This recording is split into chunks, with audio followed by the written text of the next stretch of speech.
பொள்ளாச்சியில ஒரு வழியா வெயில் தலகாட்ட ஆரம்பிச்சிருச்சுங்க. கிட்டத்தட்ட 1 மாச இடைவெளிக்கு பிறகு, இன்னைக்கு தான் வெயில் சுரீர்ன்னு அடிக்குதுங்க.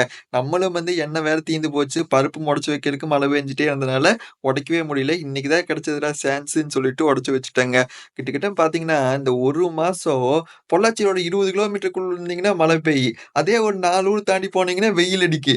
என்னடா டேய் கொடுமை இது அப்படின்னு நினைச்சீங்கன்னா, 1 மாசம் கிட்டத்தட்ட ஊட்டியோட்டு இருந்ததுங்க. எப்ப பார்த்தாலும் பனியும் பொழியுது, அப்புறம் மழையும் பெய்யுது. என்ன பண்றதுன்னே தெரியாம இருந்தது. ஏதோ ஹேப்பியா இன்னைக்கு வெயில் விழுந்துருச்சு. எங்க பிசினஸ்ன்ட்டு இல்ல.